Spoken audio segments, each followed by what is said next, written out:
Looking to sound like you know what's going on in the world? Pop culture, social strategy, comedy, and other funny stuff? Well, join the club and settle in for the Jeff Dwoskin Show. It's not the podcast we deserve, but the podcast we all need, with your host, Jeff Dwoskin. All right, Bruce. Thank you so much for that amazing introduction. You get the show going each and every week, and this week is no exception. Welcome, everybody, to episode 61 of Live from Detroit, the Jeff Dwoskin Show. As always, I am your host, Jeff Dwoskin. Great to have you back for another incredible episode. That's right, I said incredible. I have redrawn the line. We have doubled down on incredible and moved beyond the normal amazing that we bring you week to week. We're now in incredible territory and excited to be here with you. It's going to be a doozy. We've got an amazing guest for you today, ladies and gentlemen. One of the funniest people around, Steve Bluestein, ladies and gentlemen. Regular in Las Vegas. He's open for Joan River, Phyliss Diller. You've seen him on HBO, Showtime, Comedy Central. He's a writer, playwright, comedian. He's a triple threat. We had an amazing conversation about comedy, his career, and life, and that is coming up in just a few minutes. I do want to thank everyone who shares, likes, follows, subscribes to the podcast on their favorite podcast app. We're everywhere, folks. Apple, Google, Amazon, you name it, we're there. Jeff, how did you become so famous that you're on every podcast app? It's the same way I got to Carnegie Hall. Practice, practice, practice. So now that I've done my part, if you could do your part, just subscribe, like, but also tell all your friends and family about Live from Detroit, the Jeff Dwoskin Show. If this podcast is music to your ears, they're going to love it also. And frankly, giving the gift of this podcast to your friends and family is probably the best birthday present, anniversary present, Christmas present you can give anyone. And that's just science. It's just science. It's been proven in laboratories. So thank you in advance for that. I appreciate you. If you're like, Jeff, I don't know what podcast app to use. Well, there's so many. Go to jeffisfunny.com. That's my website for the show. And I link to all of the podcast apps from there. They'll take you right to my show on their apps and you can follow. It's so easy. It's so easy. And while you're at jeffisfunny.com, sign up for my mailing list. I send out emails every week. I don't want you to miss out. I don't want you crying and when you see someone else enjoying my email and you're like, why not me? Why not me? Just take a second and sign up and it will be you. It will be you. It's yours to have. Totally free. This is all free. I give it away. While you're at jeffisfunny.com, there's a link to buymeacoffee.com if you want to buy me a coffee. I'm always thirsty, so it never hurts. Also, follow me on all the social medias at Jeff Dwoskin Show on Instagram and Twitter. I love to hear from you. When you listen to the show, tweet at me, Instagram at me, something. Let me know your thoughts. I love to hear what you thought of the episodes and all that kind of good stuff. Also, follow me on YouTube. Search the Jeff Dwoskin Show on YouTube. If you subscribe on YouTube, you can watch live our interactive show we do every Wednesday at 9:30 p.m. Eastern Time called Crossing the Streams. It's me and a bunch of friends, and we have guests, and we talk about shows you should be streaming, movies and TV shows on the streaming networks that we think you should check out, and sometimes things we think you shouldn't check out. Equally as important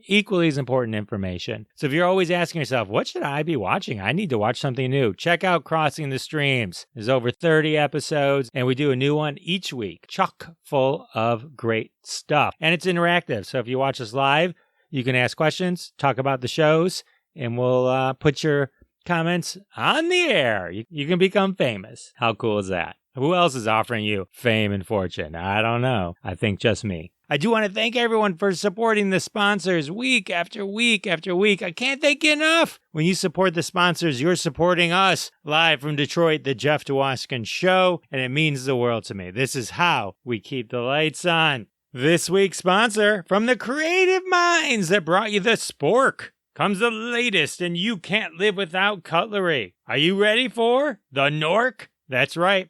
Part knife, part fork, all cutlery. Don't let the silent K fool you, because the Nork is taking the world by storm. Slicing and stabbing your food has never been easier or more convenient with the Nork. Need a fork? Time for the Nork. Need to cut something? Time for the Nork. That's right, the Nork is the perfect utensil for all your stabbing and slicing. And let's face it, slurping soup is for the weak. You need a Nork. If I can break for 1 second from the commercial, I did find this fascinating, this whole product fascinating. So I did reach out to the creators and I asked them, why the Nork and why now? After decades of research, we realized most people don't eat soup, rendering half the spork useless.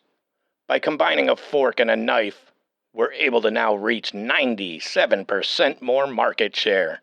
Makes total sense to me. And let me tell you something, I encourage everyone here to jump on this trend. If you don't have a Nork, you got to ask yourself, what are you doing with your life? Are you really headed down the right path? Google it. They're everywhere. You can buy them everywhere. It's a silent K. It looks like Knork, but it's pronounced Nork. Check it out. All right. Well, hey, look, I totally encourage you guys. I'm sure like y'all love your sporks, but I think if you check out the Nork, it's going to be a game changer for you. So check that out. And now it's time for the social media tip. Okay, this is the exciting part of the show where I share some of my social media knowledge with you. I have spent way too much time on social media, but I pick up a thing here or there and I like to share it with all of you. It's my way of giving back. So my favorite feature on Twitter is bookmarks. You're like, what? What's that, Jeff? I've never heard of that. Aha! Well, let me tell you, it's the greatest feature in the world. I've circled the world and I have found no greater feature. Bookmarks allows you to bookmark a tweet. I know you shouldn't use the word in the sentence, but it basically lets you save any tweet that you want to do something with, show someone later, read an article later, anything like that. When you see such a tweet, in the share section, there's a area where you'll be able to bookmark it, and that'll add it to your bookmarks. You find your bookmarks when you click on your AVI on mobile, where you would go to get to your profile. Then there's like a list of profile lists, topics, and bookmarks. And so if you click there, it'll show you all your bookmarks. When you're done with a tweet that's in your bookmark, you just remove it from your bookmark so you don't have to clutter it all up. Instagram has a very similar feature. They actually use the same icon as Twitter. It's a square with a triangle cut out of the bottom. Apparently that means bookmark. But on Instagram, it means save to collection. So why would you save to a collection on Instagram? Same reason really as on Twitter. You want to remember something later, but you know how it is when you're scrolling a social media feed and all of a sudden it refreshes and everything you were looking at is gone. All right. So when you see something, you want to remember it, jump on it real quick, save to collection, add it to a bookmark. You'll thank me later. You'll write to me. I'm going to say, you're welcome in advance so that you don't feel like I didn't get back to you quick enough. Check out bookmarks. Check out Save to Collections. All the social media platforms have a version of this. Use it. It's amazing. I promise. And that's the social media tip. All right. Well, it's time for the interview portion of the show. If you haven't listened to last week's episode, I talked to Mark Varner, former frontman of Grand Funk Railroad. We're an American band. All right. No more singing for me. Anyway, lots of great episodes in the Live from Detroit, the Jeff Dwoskin backlog. And we're about to add one more amazing interview to the pile. Everyone, I'm excited to share with you my conversation with Steve Bluestein. Exciting guest coming up here. He's toured coast to coast. He's a regular in Las Vegas. He's opened for Joan River, Phyliss Diller, and Kenny Loggins. You've seen him on HBO, Showtime, and Comedy Central. Ladies and gentlemen, put your hands together for writer, playwright, actor, and hilarious comedian Steve Bluestein. What? Hello. Hello. How are you? I'm good. Welcome to the show. Thank you for being here. Thanks for having me. You've done so much. I think the logical place to start would be you wrote the Brady Bunch Variety Hour. Oh, sure. Start with that. Did you work with Bruce Valanche on that? Of course I did. Yeah. Bruce, I had known Bruce prior to working on the Brady Bunch because I also wrote Liz Torres. I was a contributing writer to Liz Torres's nightclub act. And Bruce was a friend of Liz's, and so we met there. So when I got the Brady Bunch, it was like having a friend there. It was a party writing, "Hey, hi, honey, I'm home." Even we knew at the time that it was insane what we were doing, but we were having a great time. Great bunch of guys. All of them stoned most of the time. It was the only way we could get through it.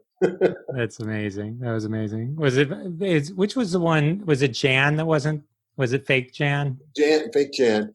E. Plum had done a movie of the week called something about a teenage prostitute. And she had some heat as an actress in town. And her management felt that connecting her to the Brady Bunch again would be wrong for her career. And of course, they were 100% correct. And so she refused to do the show. She turned the show down. And we got another Jan to fill her part. The boys always came back. There was always, I think, one of the girls that always seemed to always be replaced. Right. Yeah. Well, the boys are great. I'm still friends with most of them. Oh, that's cool. I met Barry Williams at a Comic-Con once. He was pretty cool. Barry hasn't changed a centimeter since I've known him. He's always been open and friendly and nice and warm. It seems like it'd be a good crew. It was, because we all knew that we're in this together, you know. I watched one of the clips on your website. So, Well, which one? It was some like Christopher Columbus skit. Oh, yeah, that's right. I was in that one. Oh, were you? Okay. Yeah, I was the guy with the big afro. I may not have made it that far, if I'm being honest. We did a Brady Bunch Variety Hour, like retrospective in LA. And we had to sit there and watch the clips. And when one of them finished, I turned to the audience and said, I'm so very sorry that we put you through that. It's nostalgia at its highest. Who would have guessed that show would have a shelf life? Now it's just surfacing again on YouTube and on TikTok. As a matter of fact, I just saw a Brady Bunch doing Shake Your Booty on TikTok, which I remember like it happened yesterday, being on the set watching them do that. That's so funny. And then you were in They Call Me Bruce, which is one of those movies I think I must have seen a million times, because it was like that early 80s period where like they just played everything on cable like over and over and over again. Well, and that was so, you know, Johnny Yoon, who just passed away, God bless his soul, was one of the nicest guys you'd ever want to meet. He was just always happy, always friendly, always open, and very funny and very talented. And he got the money together to do this movie. And what he did was he called all his friends. I didn't even have to audition. He just called me up one night and said, hey, Steve, we're doing a movie. You want to? I said, sure. Where do I go? Yeah, so I got the Brady Bunch Variety Hour. I have They Call Me Bruce and Rabbit Test. Three of the biggest flops in show business. Well, They Call Me Bruce, I think it was a cable hit. It was a camp hit, I think. So Rabbit Test was that the only movie Joan Rivers maybe ever wrote? Oh, and she directed it? It's not the only movie she ever wrote, but it's the only movie she ever directed. Okay. And again, I was managed at the time by Joan's manager. Joan, Casey and the Sunshine Band, Florence Henderson, me, Cher, we're all managed by the same people. And that's how you get into these things. It's very closed family. Got it. Well, I cannot say I ever saw Rabbit Test. It's with Billy Crystal, and he's pregnant, right? So this way predates Arnold Schwarzenegger having a baby. Exactly right. And Joan, because of Joan's reputation, she got every funny person in Los Angeles to do the movie. I mean, I think Imogene Coke is in it. Every single funny, even the small bit parts are by the funny people in LA. If you were to watch it now, does it hold up? Like, is it worth it? Is it like one of those things that, you should watch it if you can watch it? It didn't hold up when it was new. Fair enough. Okay, moving on from Rabbit Test. So you had a huge career as a comedian, obviously, and you're very, very, very funny. I'll post some clips and link some clips from that. Or they can go to my website, stevebluestein.biz. You must have some amazing stories. You opened for Gabe Kaplan, Dennis Miller, I'm guessing years ago, right? And then Joan Rivers, Phyliss Diller. You were open for Phyliss Diller. I mean, I was in a 3-comedian show at Caesar's Palace. Pat Cooper, Phyliss Diller, and myself. From that show, Phyliss Diller and I remained friends for over 40 years until she passed away. She was just a lovely, lovely person. And Pat Cooper, who has a reputation of being angry, could not have been nicer to me. And here's a funny story. I had 100% billing on the marquee. It said Phyliss Diller, Pat Cooper, Steve Bluestein, all in the same size letters on the marquee at Caesar's Palace. And as we're pulling into the driveway at Caesar's Palace, the cab driver says, "Who the hell is Steve Bluestein?" At least you got your name right. Yeah. And I was sitting there with my manager and I said, "You want to tell him or should I?" That's how I feel like on a lesser note when I'm in the bathroom before a show and someone's like, "Who are these other guys?" And, and I'm like, "I don't know. I hear they're pretty good." Do you do stand-up too? Yes. Of course, everyone does stand-up. My cleaning woman can do 5 minutes. It's like when I started, there were maybe 30, 40 new comedians tops. Tops. There must be 10,000 comedians now. Everybody wants to be a comedian. I've been doing it for about 18 years, so it's fun. Mostly around the Detroit area. We used to have a ton of clubs here, like ton. And then they slowly all kind of went away. We still have one in Ann Arbor and we have Mark Ridley's comedy in Royal Oak are the two big ones. I worked that circuit for years. At the height of the comedy club boom, I was traveling 40 weeks a year. In the late 80s or early 90s, I started to see one comedy club after another in each city start to close. Where we would have sold out houses, I would end up with half houses. I kept telling all my comedian friends, it's not going to last forever. Remember vaudeville. They said it would last forever. It's dead. This is going to die sometime, so you must have an ulterior plan. And I did. I started writing.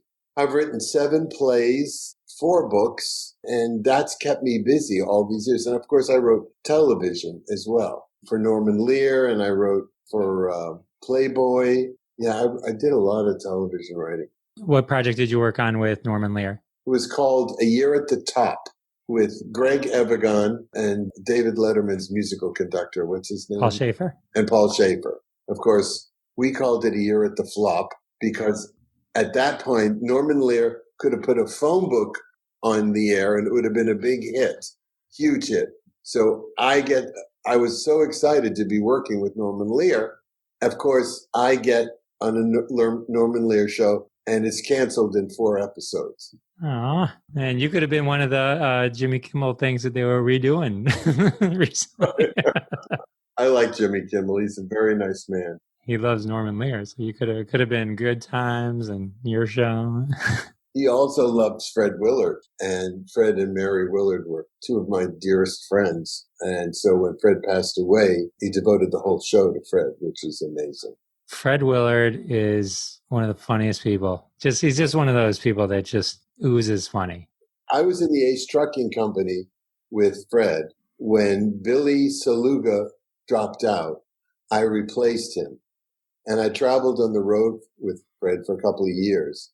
And we became very close friends. As a matter of fact, in my book, Memoir of a Nobody, there's a whole chapter devoted to Fred and Mary's Christmas parties, which are universally revered. It was every celebrity in town at this party. There was no egos. As a matter of fact, the party remained the same every year. There was a format to it. And Joanne Worley was always one of the invited guests. Fred would be standing up and all of a sudden, Joanne Worley, who had been at the party all evening, would be outside tapping on the window. And Fred would say, oh, look, I think Joanne Worley is here. And Joanne would come in and she would say, Fred, I was just walking through the neighborhood and I happened to see you were having a party and I brought my piano player. Would you mind if I perform? And then Joanne would perform. And then I would get up with a bunch of guys and we do the Jerry Lewis choir. Silent Night. Every year. The big highlight of that party was the 12 Nights of Christmas, where Mary would divide everybody up into groups. And the most prestigious one was to have 5 golden rings, because you had to invent a funny way to say 5 golden rings 12 times. It was just hilarious. One year in the middle of it, I ran out of the room and got Mary's vacuum cleaner and I plugged it in. And when it came to 5 golden rings, I turned the vacuum cleaner on and I started vacuuming through the party, singing 5 golden rings. And it brought the house down. so many funny people. And, in Memoir of a Nobody, I document all these kinds of stories, like opening for Kenny Loggins and having one of the band members come down and says, come on, we're going to have a steam bath. And I said, oh, okay. So I go down, I walk in, everybody's naked. Kenny Loggins, the whole group men are naked. And I, who, wear underwear in the shower, I had to get undressed and get in there with a towel on my lap, sitting there. And I just kept saying, when I was in high school, who would have believed that someday I'd be in a steam room naked with Kenny Loggins? I mean, it's something you could dream about, but I mean, the odds of it coming true. Yeah, really, really. Memoir of a Nobody. That's one of 4 books that you have. That's just story after story after story. It's a series of essays that I wrote with like a stream of consciousness. They're not in a chronological order. It would be, I would write and then something would happen in my life. So I'd write about that. And then that would bring me to a memory of something else. And I would write about that. And then I'd write about working with Joan Rivers. And it went like that. How it turned out was like in AA, they have inventories where you sit down and you write everything out. And I said, this was like a big AA inventory. Right now, the book has 90 5-star reviews on Amazon. That's amazing. That's really good, actually. And the first week it was out, it was in the top seller list. So I was really flattered and flabbergasted and could not believe the feedback I was getting on the book. Because as a comedy writer, you sit home and you write stuff. As a comedian, I'm used to saying something and then hearing an instant response. But when you're a writer, you write it down, and you put it out there, and you don't know if people are laughing at it until they tell you. And they were telling me that it was funny, and I was thrilled. You're in the Detroit area? Yes, just outside of Detroit. So I was working a comedy club in Detroit. My 2 memories are there was nothing to do during the day in Detroit at the time I was there. And I was walking around, and I saw a sign that said, Tunnel to Canada. I said, what a great idea. Get me a shovel. I said that on stage one night. And the other thing was that it was at that period when comedy clubs were dying. And so there was no crowds. We had 20 people a night in the club. And every night I'd get on stage, I would say, if we don't get crowds here, the fire will be on Friday. And so I was sitting in the dressing room or the green room, wherever I was on Friday night, and a friend of mine from LA happened to be in Detroit. And she comes into the dressing room and she says, Steve, what? She said, get out. The building's on fire. And it was true. There was a fire on Friday night. I thought was hilarious. And you were the main suspect. They wrapped my hands in plastic bags, Yeah, I could burn this place down, Do you remember the name of the club? No. No? Okay. No. Was there a club called the Detroit Comedy Club? Not that I recall. When you work these comedy clubs for so many years, they're all ha-has and tee-hees and yuck-yucks. And I truly hated working those clubs. My career was ass backwards. I was at the Comedy Store and the Improv working every night. And then one night I was working the Improv in Las Vegas.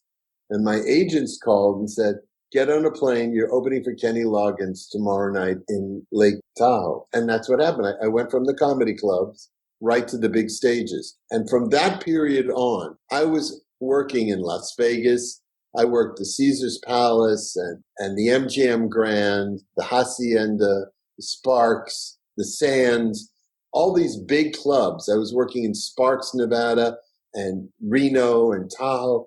And I was doing that circuit. And then, because of the economy, the big clubs stopped using an opening act and started using co-headliners. So Joan Rivers would work with Johnny Carson. Smothers Brothers would work with Johnny Carson. So it was and they cut out the opening act. So my manager shifted over into these comedy clubs. So I went from big clubs that had immaculate facilities with the finest equipment to, I swear to God to you, a club in Seattle who had garden lights for the stage. a Christmas lights, the one that rotated around, but they kept it on red, which is the worst color for comedy, and stayed in, modestly say, I have always had magnificent homes. One of my homes was in the LA Times because of the design and stuff. I'm sleeping in these, can I say, shitholes where you don't eat the mayonnaise because you're afraid that someone has jerked off into it the week before. Those were the rumors that were going around. Don't eat the mayonnaise. So the first thing I would do was throw the mayonnaise out wherever I was living. And it was a nightmare. I hated it. I absolutely hated it. And then I was working in Albuquerque. The guy owned two clubs. He owned a club in Tucson and he owned a club in Albuquerque. I worked the club in Tucson for a week. And then there were 3 days off. We were going to work the Albuquerque club.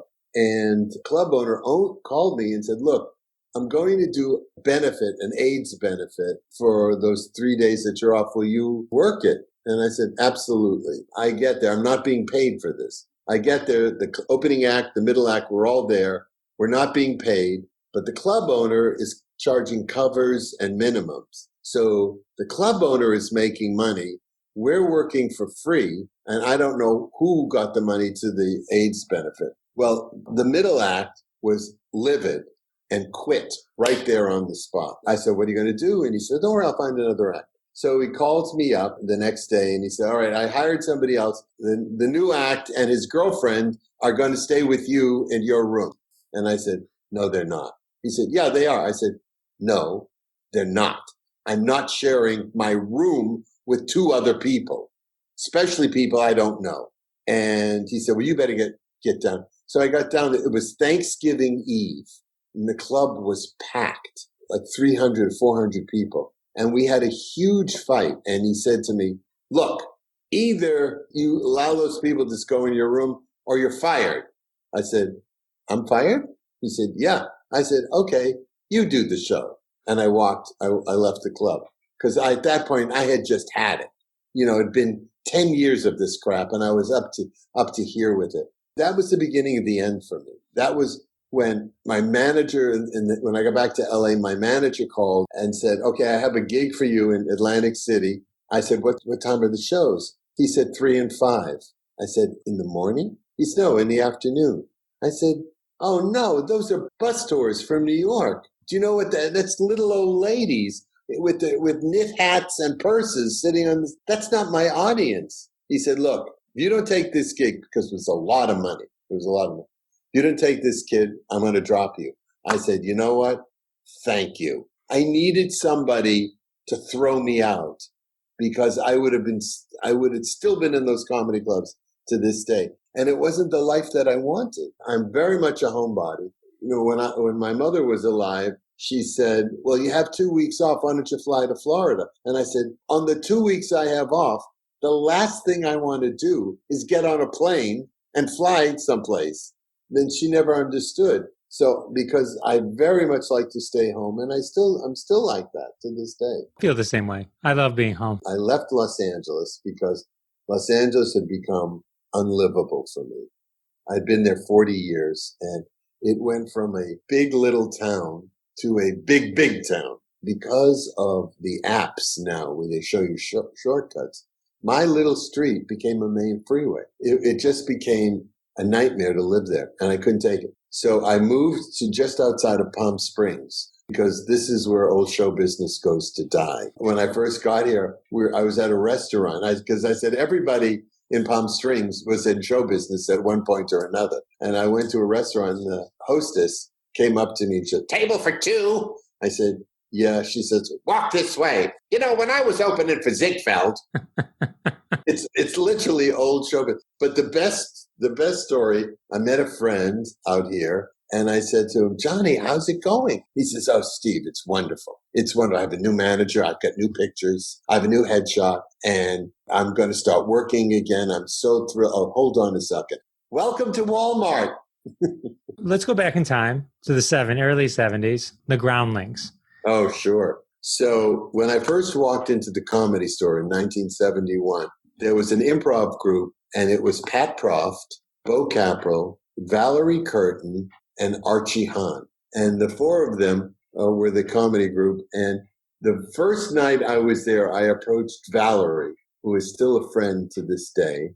I said to her, do you know of any workshops that I can join? And she said, well, I think Gary is starting a class. And I said, okay. So I approached Gary and I said, can I join your class? I have no experience. He said, yes, absolutely. Well, that class became the Groundlings. And in that class was Cindy Williams, Lorraine Newman.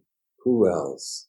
Oh, the guy from Star Wars with the scar on his chin. Harrison Ford. This is my life now. I can remember no names. I said in my act one night, I said, I was talking to someone, I said, who is that woman, with the blonde hair? And she had that dress with the rip on the side, but she still went to the wedding. And then she had a loud mouth, and the other person said, Mom?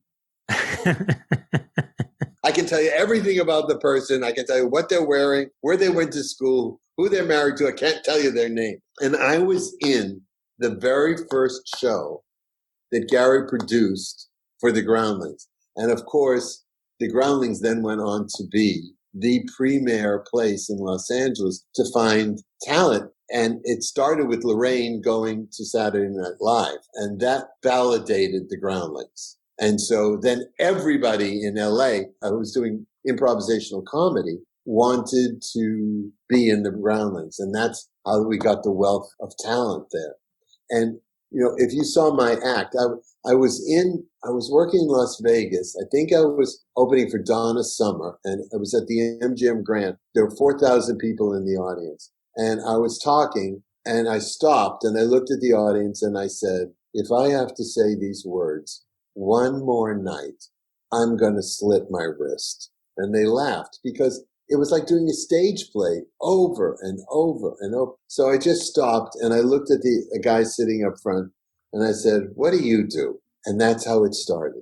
And I started using all my improvisational skills that I had learned at the Groundlings. And so my act then became me talking to the audience with an hour's worth of material in my head. If he said I'm a dog groomer, I would pull out my dog chunk. If he said I'm a nurse, I pulled out my nurse chunk. So you could see me every night, and the act would be completely different every night because I had to have it that way to stimulate myself.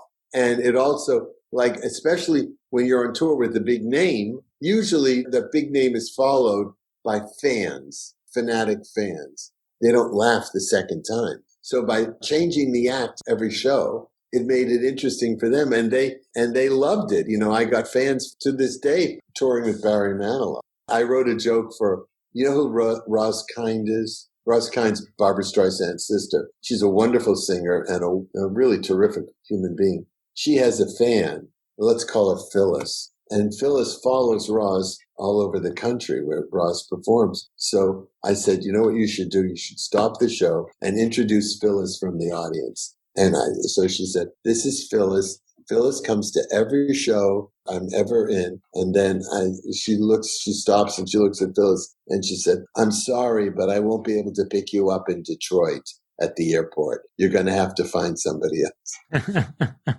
That is pretty cool to have been at the beginning of that. It really is awesome. I often say that those years trying to get into show business were more fun than actually being in show business, because every night you would get up and perform with the excitement of maybe tonight I'll be discovered. And then after you were discovered, it became a job. And there was no excitement anymore. You had this core of people that you worked with every single night. You went from club to club to club in Los Angeles with the same group of people. Charlie Fleischer, David Letterman, Jay Leno. And then you get discovered and you work, and now you're on your own and you don't see these people again for maybe 10 years. And that is the hardest part of being in show business, because I was on a TV show, talk show, and Rita Moreno was one of the other guests. And Rita, you meet with the producer prior to the show. The producer says, what do you want to say? You tell him what you want to talk about so that the host can give you the lead in for the joke. Well, this time, Mel Tillis was the host. he wasn't looking at the cards. He wasn't giving me the lead-ins. And I was floundering because I didn't know what to say. Or I was, new. Rita was sitting on the other side of him, and she saw the cards, and she reached over and she said, "Steve, I understand you just had a baby," which was a lead into the show. And I said, "Yes, Rita." And then I was back on track. Well, after the show, I said, "I love you. I will follow you to the ends of the earth." We were friends. I opened for her in Chicago, and then she took me to a Playboy mansion and told them how terrific I was to work with. And I got the Playboy clubs all across the country. And then we would run into each other from time to time, doing shows, TV shows. And then I haven't seen Rita in 30 years. And that's the hardest part of being in show business. Become close to somebody, you work with them, you think you have a friend for life, and then you never see them again. And that was really hard for me. There have been exceptions, and then there have been people. There's one magician who I'll remain anonymous, who I was really tight with. I was at a party and he was there. I said, "Hey, how you doing?" And his assistant said, "We're fine." And then, "Are you in town, fellow?" "Yes, we'll be here till Tuesday," the assistant said. And the magician didn't talk, but the assistant did. And then I said, "Oh, okay, well then go fuck yourself." Good for you. Yeah. As my podcast gets more famous, I become just unbearable in the house. Yeah, I can tell. I feel you. I hear you. I feel you. In addition to Memoir of a Nobody, you wrote 49 and a Half Shades of Blue. That's sort of like a sequel. That's a sequel, yeah. And then Take My Prostate Please. You're a cancer survivor. Right. And so you wrote about that journey.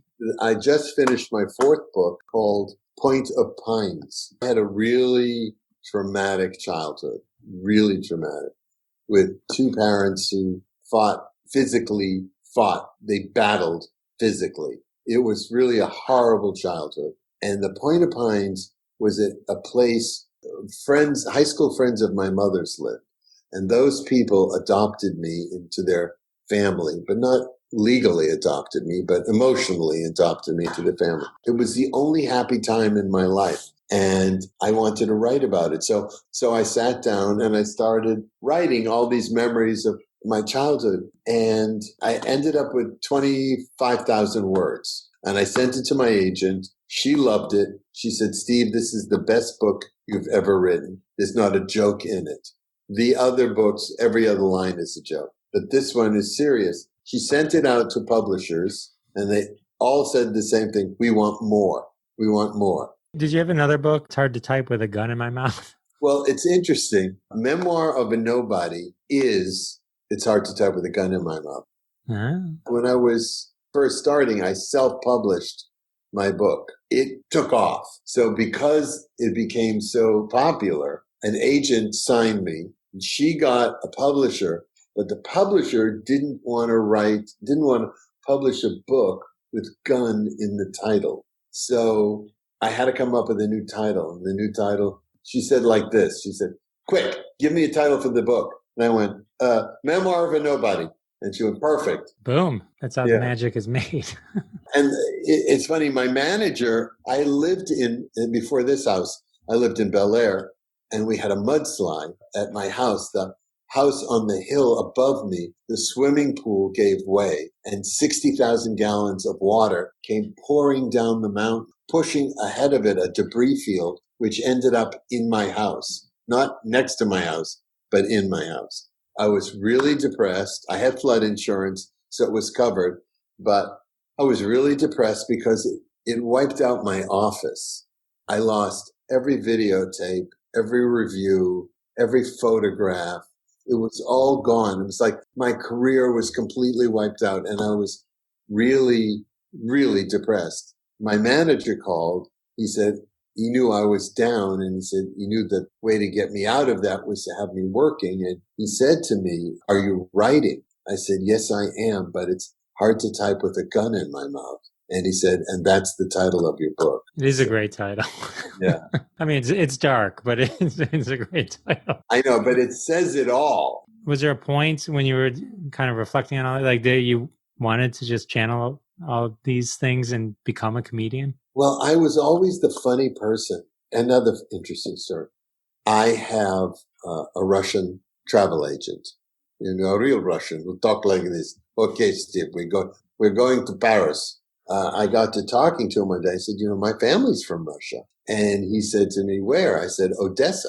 And he said, oh, well, you must have a good sense of humor. And I said, what are you talking about? He said, Odessans are known for their sense of humor. And there is a comedy festival which has gone on for centuries. I said, do you know what I do for a living? He said, no. I said, I'm a comedy writer. He said, well, that makes perfect sense. So I was always that funny guy in high school. If you look at my high school yearbook, it said to the funniest person for all the laughs, So I was always that guy, but I never had, I had zero support from my family, from my mother, who, quite frankly, after 35 years of doing stand-up, never came to a single show, not one, because I just don't find him funny. No, that's my mother. I was working as an assistant buyer at the May Company in Los Angeles and was completely miserable, just horribly miserable. This is a fascinating story. I had a buyer who did not like me because she never taught me about the systems, so I couldn't do reports and stuff, and she needed those done. And so she had me fired. And there I was, fired. I had an assistant, and I was talking to him, and he said, what are you going to do? I said to him, I think this is a God shot. I think this is God is telling me I need to be doing something else. And so I'm going to be a comedian. I'm going to get into show business, because if I don't, for the rest of my life, I will say, maybe I could have. And even if I don't become successful, I can say, at least I tried. So, and that's what happened. I was living in an apartment house in Hollywood, and Dave Madden, who was Reuben on the Partridge Family, was living in the same building. He used to hear me around the pool making everybody laugh. And he pulled me aside one day and he said, look, there's a new club that just opened up. It's called the Comedy Store. You should go down there. So Dave Madden and Albert Hammond, the songwriter, he wasn't the songwriter then, he was trying to be the songwriter. He's presently in the Songwriters Hall of Fame with an Emmy. They took me to the Comedy Store, and that's my introduction to the Comedy Store. It was because I was always funny. It just came naturally to me to be funny. And that's how it. And the first night I was there, when I got up on stage, Sammy Shore came up to me and he said, you come back. You have the sound. Nice. I didn't know what he meant, but I knew what he meant. I sounded like I should be on stage. That's a fabulous compliment. Yeah, well, the thing is, if Sammy hadn't said anything to me that night, I would have left and never come back. But because I got that much encouragement in a life where I had gotten no encouragement from anybody, it made me want to go back. I remember talking to Mitzi Shore one night and said, I just want Sammy to like me. And Mitzi said, why? And I thought it was a strange response. But 40 years later, I understand what she meant. Why did I need Sammy to like me? I mean, Sammy wanted me to like him. You didn't need it, but you needed it. It's, Yeah. You know what I mean? It's like one thing. I get it. it. It was a wonderful time. There's this documentary about the Comedy Store. Friends have called me and said, are you watching it? And I said, no, I can't watch it. Because I got to the Comedy Store in 1971. Johnny Dark, Dave Letterman, Elaine Boozler, Tom Dreesen, George Miller, Valerie Curtin, all these people that we all were there together at the very beginning and kept the club going when it was dying, because it was dying until Mitzi took it over and structured a show. And it took off when Jimmy, good times, Jimmy, he was famous on the TV show and he was working out at the Comedy Store every night. And so he brought the crowds in, and that's what started it. That's what started the Comedy Store. Those beginning years were eliminated from the documentary. They only need the names because they need to bring in ratings. And they called me when they were doing the documentary and they said, yeah, we're going to interview you for the show, and then never did, because I was not in the what they're calling the golden years of the Comedy Store. I was pre-golden years. I was when we were establishing what the comedy club business was going to be. And Pat Proft, who wrote Airplane and all those Zucker films, Pat was there. We were there. And Pat and I we reminisce. And I remember saying to Pat at the time in the 70s, we should be writing this down because we're witnessing history. And we didn't, because we didn't think that it was going to be history. This was just our lives at the time. And we never thought it would be important. But Red Fox and Flip Wilson, they were in there every night. And David Brenner and Gabe Kaplan and all these guys were coming down to the club in those beginning years. It's not as glamorous as what they're showing, but it's as important. I just couldn't watch the show. And I understand it's wonderful. And I'm not bitter and I'm not angry. And I'm very happy for the producer who I knew as a kid and has become a famous director now, Mike Binder. I'm thrilled for him. It's just personally, emotionally, I don't want to watch it. The story behind the story. We'll release this, turn this episode into a movie. Exactly right. And the strangest thing to me was I moved to Los Angeles and I knew that that's where I was going to die. I remember going there the first time and thinking, I feel like I've been here before in another life. It was just so easy for me to get into that lifestyle. It was so different from anything I had been growing up, and meeting all these hundreds and hundreds of people on the way up, people that never made it, never had any success, and have left and gone back to their hometowns. And me thinking, there's no way in hell that I would go back. No way in hell. As a matter of fact, in my will, it is stipulated that I cannot be buried in Boston because I hated it there so much. Wonderful people, wonderful town, horrible childhood, terrible memories. I'm not spending eternity. Here's a funny story. So I had a friend, Blossom Folk, who is an artist. She was an artist, a wonderful artist. And she is buried next to her husband in a cemetery in Westwood, California. And it's the cemetery where Marilyn Monroe is buried next to, from Playboy. Oh, Hugh Hefner? Next to Hugh Hefner. Every huge name in show business is buried there. Fanny Brice, and they're all there. So I went to visit Blossom's grave one day. And I said, I should really start planning for my demise, and went into the office and I said, I want to be buried in the wall. And she said, sure, I can show you around. So she takes me to this building. It's outside and it's just a wall of squares. And she said, this one's available. And I said, oh, how much is that? And she said, it's $100,000. And I said, no, I don't need the whole building. I just want this one little square right here, this little box. She said, yeah, that little box is $100,000. I said, are you out of your mind? So I said, do you have anything less than $100,000? And she said, well, we do have a cemetery in Corona. And I said, I'm not spending eternity in Corona. So I'll probably be buried in Palm Springs. It's funny, I'm 73. I feel 28. I realize my father died at 78. So maybe I have 5 years left. It's like being hit in the face with a shovel. And I have quite a collection.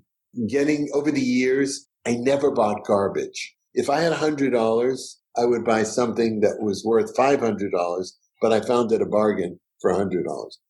Joshua Green was visiting. His father was the famous photographer of Marilyn Monroe. And he was walking around the house and he said, I love to sit here and just look at your artifacts. And I went, artifacts? Like it's King Tut's tomb. It got me thinking that when I die, this is just going to be a pile of junk to somebody else. But each one of these things has a specific meaning to me. So I've started giving away things to people who will understand the history of what it is and where it came from. I've started doing that now so that when I'm gone, all this stuff, like for instance, there's a cane that I have in the foyer that was made by my father. He cut a branch off a plum tree in my other house, skimmed it, took the bark off, sanded it, and made it into a cane. And it's this gorgeous cane. And I have a friend who collects canes. And I called her and I said,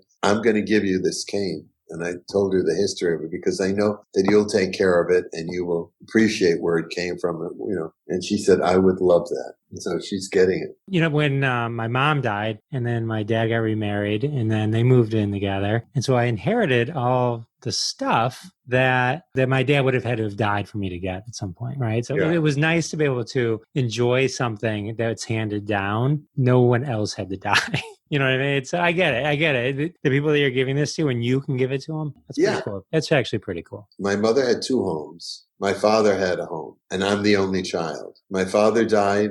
I had to empty his apartment, but I always have to do it in 10 days when I'm in Boston. So people were coming to the house from the shiva for the week, and I'd say, I'd like to give you something from my father to remember my father by. And so, I'd love that. So people were leaving the shiva with chairs and oil paintings and carrying trays of silver out. And at the end of the week, there was nothing left. And this woman came and she said, I said, I'd love to give you something to remember my father by. And she said, oh, that's great. What would you like? I said, would you like a microwave?